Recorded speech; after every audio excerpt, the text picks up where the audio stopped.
ختیځ زون کې د 201 خالد بن ولید کول اردو اړوند د حضرت عبدالله بن مسعود رضی الله تعالی عنہ د درېمې پلې لیوا یو تن مجاهد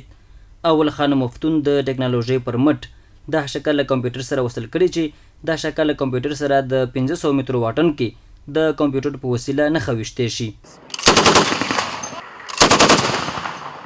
مفتون وای دغه چارې یوې میاشتې موده کې ترسره کړي او 25,000 افغانۍ لګښت پرې راغلی.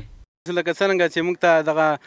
د عبدالله بن مسعود درېمې پلې لیوا قومندان ډاډ او اطمینان راکړی ده او موږ سره اوږه په اوږه ولاړ ده او دغه یې راته ویل چې انشاءالله تاسو ته به عصري او څه رقم سیستم چې تاسو غواړئ تاسو دونه پرمختګ کوئ انشاءالله دا به موږ ورته برابرو او ښه سیستمونه به ورته جوړو. نو یو کامره ده او 2 دانې کې ډلیمګانې دي داسې ریموټو سیستم ده او دا مختلف سامانونه دي. په ورته وخت کې د حضرت عبدالله بن مسعود رضی الله تعالی عنہ د درېمې پلې لیوا قومندان بریج جنرال قاری اسمت الله صیب الدین دغه مجاهد هڅې ستایي او له نورو مجاهدینو غواړي چې د نوموړي په شان نوښتونه وکړي. قربانیو باندې په وینو باندې د مسلمانانو په غوښو باندې په تکلیفونو باندې راغله ده دغسې به انشاءالله په خپلو استعدادونو باندې په خپلو غوښو باندې په خپلو وینو باندې انشاءالله موږ د خپلې خاورې د خپل وطن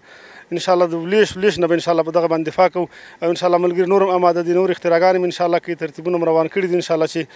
د حضرت عبدالله بن مسعود رضی الله تعالی عنہ د درېمې پلې لیوا مسؤلین په مجاهدینو غږ کوي چې څه ډول مو د جهاد سنګرونه تاوده ساتلي وو اوس نو د خپلو ذهنونو پر مټ د نوښتونو په اساس نړۍ ځان ته حیرانه او په اخلاص سره خپل هیواد ته خدمت وکړئ.